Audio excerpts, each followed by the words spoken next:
नमस्कार दोस्तों, आशा करता हूँ कि आप सब लोग स्वस्थ होंगे, खुश होंगे, प्रसन्न होंगे और अपने जीवन में आगे बढ़ने का प्रयास कर रहे होंगे। जो भी भाई-बहन मेरे इस चैनल को पहली बार देख रहे हैं, उन्हें बता दूँ कि मैं अपने इस चैनल पर पढ़ाई-लिखाई से संबंधित, सरकारी नौकरी से संबंधित और मोटिवेशनल वीडियोज़ लाता रहता हूँ। और मेरा अपने आप से यह प्रण है कि मैं अपने चैनल पर कभी भी कोई भी फर्जी इन्फॉर्मेशन, गलत जानकारी नहीं दूंगा।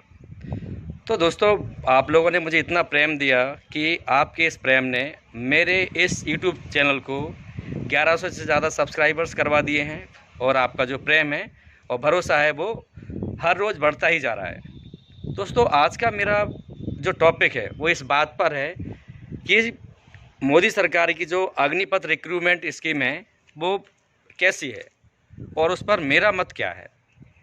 तो प्यारे भाइयों एवं बहनों, जैसे जो भाई बहन मुझे पहली बार इस वीडियो के माध्यम से देख रहे हैं उनको मैं बता दूं कि मैं भी एक गरीब किसान का बेटा हूं और मेरे दादाजी गाय चराते थे, पापा मजदूरी करते थे और माँ आज भी सब्ज़ी बेचती है।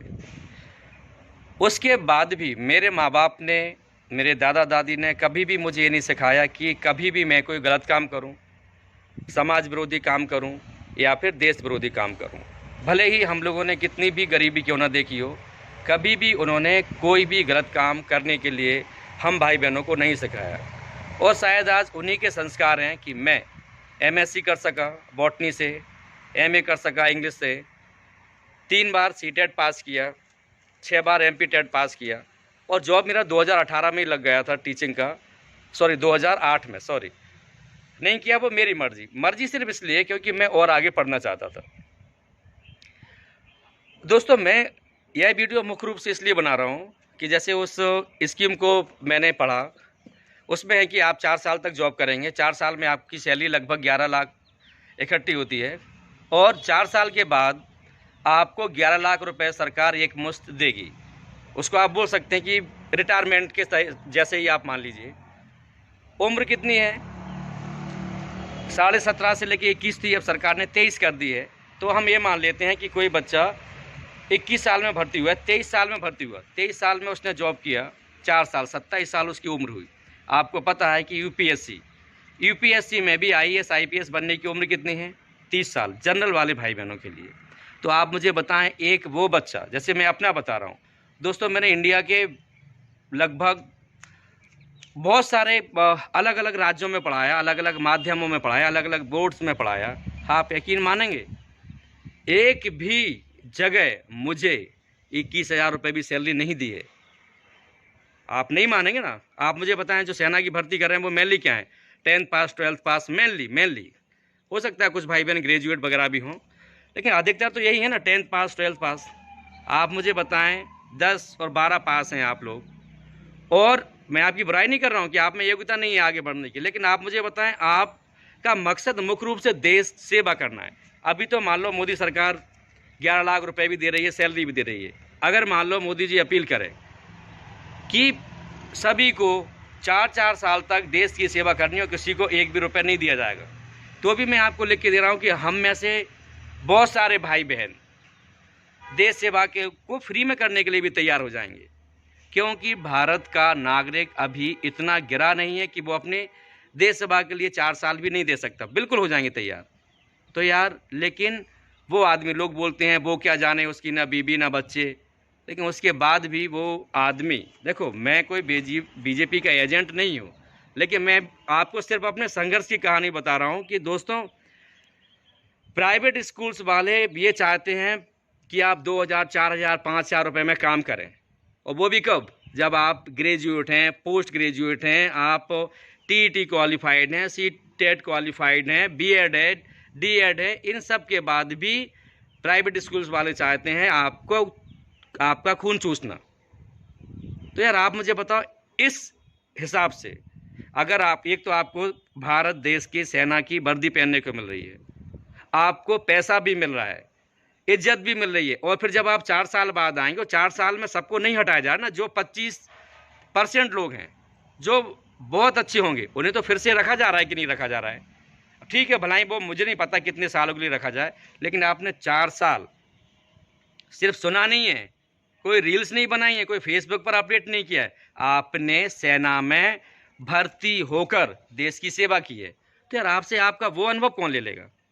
आपका वो जज्बा, जैसे मान लो एक मैं हूँ, मैं बोलूँ कि मैं देश की सेवा करना चाहता हूँ, ठीक है, मैं बच्चों को ईमानदारी से पढ़ा के देश की सेवा कर रहा हूँ, अपने ज़रिए बच्चों को सही दिशा बता के, जो वीडियोज़ हैं वीडियोज़ भी सही बना के, सही जानकारी दे के भी मैं अपने देश की सेवा कर रहा हूँ, ऐसा मेरा मानना है।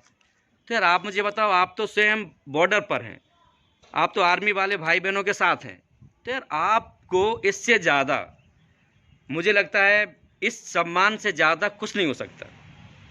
आप माने या नहीं माने, हम भी कहीं भी जाते हैं तो जो भी फौजी भाई बहन भाई मिलते हैं उनको हम राम राम जय हिंद करते ही करते हैं। तो यार आप मुझे बताओ, 27 साल मैंने मान लिया कि कोई 23 साल में भर्ती हुआ, वो 27 साल में आ गया, 27 साल के बाद आप मुझे बताओ, आज भी देश में हजारों लाखों करोड़ों बेरोजगार घूम रहे हैं जिनके पास 1 रुपये भी नहीं है, वो अभी भी अपने माँ बाप की दम पर जी रहे हैं। दूसरा, एक आप होंगे जो अग्निवीर होंगे, उनके पास खुद की कमाई का 11 लाख तो होगा कि नहीं होगा? एक वो बच्चा है जो सड़क पर कोने पर यहाँ वहाँ गुटखा खाता हुआ, मावा खाते हुए, वहाँ शराब दारू पीते हुआ, जुआ खेलता हुआ घूम फिर रहा है। एक वो बच्चा जो देश सेवा करके आ रहा है 4 साल में उसका तन मन धन सोच सब कितने विकसित हो जाएंगे। तो यार 4 साल बाद जब आपके पॉकेट में 11 लाख होंगे और आपको पता है कि मैं 4 साल के लिए ही जॉब पर आया हूँ, तो क्या आप उन 4 सालों में अपने लिए कोई फ्यूचर प्लानिंग नहीं कर सकते हैं?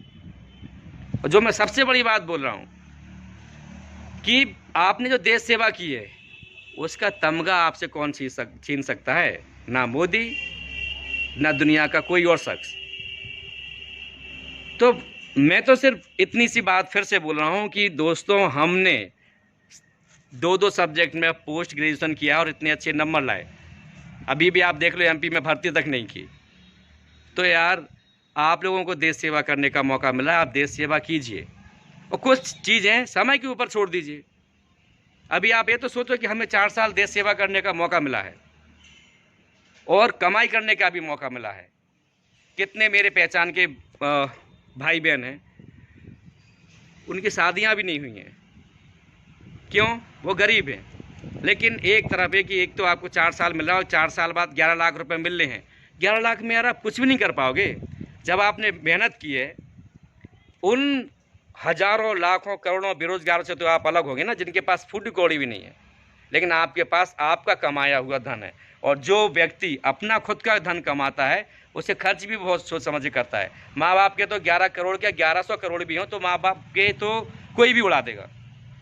जैसे आप विजय माल्या जी को देख लो, मैं जी इसलिए बोल रहा हूँ क्योंकि मुझसे बड़े हैं, ठीक है भाई, जिसको ये बुरा लगता है सो उसके लिए माफ़ी चाहूँगा। क्योंकि तो वो इंसान, उनके पिताजी ने कितनी मेहनत करके पैसे कमाए, लेकिन उनको कमाया मिला था तो उसको ऐशो आराम में उड़ाया, और अब उड़ा खा के आप विदेश में पड़े हुए हैं क्योंकि आपको देश का भरना है।